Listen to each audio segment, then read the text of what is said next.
एक बार की बात है। एक घने जंगल के बीच एक सुंदर सा तालाब था, शांत, गहरा और अपनी ही दुनिया में खोया हुआ।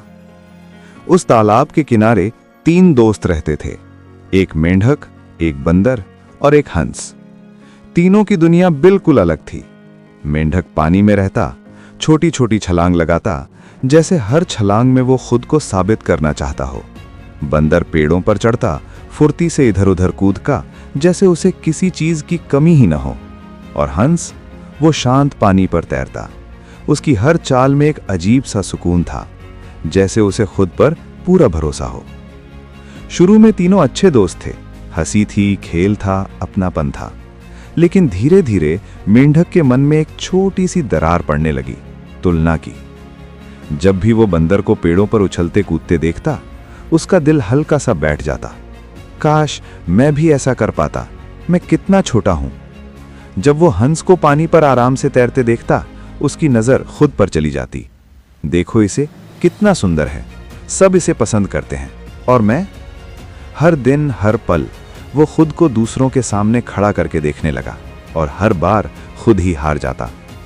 धीरे धीरे उसकी मुस्कान कम होने लगी, उसकी छलांगे भी जैसे भारी हो गईं। एक दिन बंदर ने खुशी खुशी कहा, चलो आज एक प्रतियोगिता करते हैं, देखते हैं कौन सबसे अच्छा है। हंस मुस्कुराया, ठीक है, लेकिन कैसी प्रतियोगिता? बंदर बोला, जो सबसे ऊंचे पेड़ पर चढ़ेगा वही जीतेगा। मेंढक का दिल धक से रह गया, जैसे किसी ने अंदर से उसकी हिम्मत खींच ली हो। मैं तो पहले से ही हार चुका हूं, उसने चुपचाप सोचा। फिर भी वो वहीं खड़ा रहा, शायद किसी चमत्कार की उम्मीद में। बंदर फुर्ती से पेड़ पर चढ़ गया, कुछ ही सेकंड में वो सबसे ऊपर था। देखा, मैं सबसे बेस्ट हूं, उसकी आवाज में जीत से ज्यादा दिखावा था। अब मेंढक की बारी थी। उसने कोशिश की, एक कदम, फिर दूसरा, लेकिन पकड़ नहीं बन पाई और वो नीचे गिर गया। आसपास हल्की सी हंसी गूंजी, लेकिन वो हंसी उसके कानों में बहुत भारी लगी। उसकी आंखें भर आईं। अब हंस बोला, चलो अब पानी में तैरने की प्रतियोगिता करते हैं। हंस पानी में उतरा, उसकी हर चाल इतनी सहज थी जैसे पानी भी उसे रास्ता दे रहा हो। बंदर ने कोशिश की, लेकिन वो संभल नहीं पाया। मेंढक भी कूदा, वो तैर तो सकता था, लेकिन खुद को फिर भी छोटा ही महसूस कर रहा था। अब उसके अंदर की आवाज और तेज हो गई, मैं आखिर हूं क्या? वो चुपचाप एक कोने में जाकर बैठ गया, जैसे खुद से भी नजरें चुरा रहा हो। तभी धीरे से हंस उसके पास आया। उसकी आवाज में कोई शोर नहीं था, बस अपनापन था।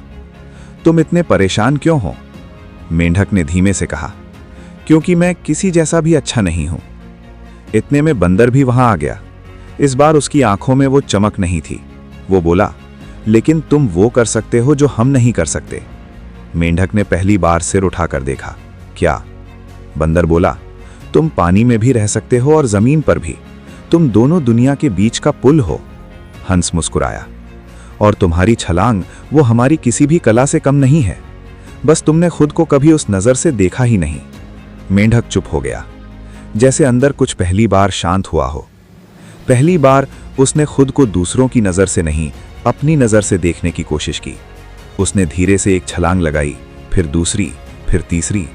इस बार वो किसी जैसा बनने की कोशिश नहीं कर रहा था, वो बस खुद बन रहा था। कुछ दिनों बाद वही मेंढक अब सबसे ज्यादा खुश दिखता था। उसकी छलांगों में हल्कापन था, उसकी आंखों में भरोसा था। अब जब वो बंदर को देखता तो उसके चेहरे पर मुस्कान आ जाती। जब हंस को देखता तो दिल से उसकी तारीफ करता, क्योंकि अब उसे समझ आ गया था, हर किसी की अपनी एक अलग चमक होती है, और तुलना उस चमक को धुंधला कर देती है। सीख: अगर आप खुद की तुलना दूसरों से करते रहोगे तो आप खुद को कभी देख ही नहीं पाओगे। लेकिन जिस दिन आपने खुद को पहचान लिया, उसी दिन आपकी दुनिया बदल जाएगी। तुलना आपको अंदर से तोड़ती है, और आत्मविश्वास आपको वही बनाता है जो आप सच में हैं।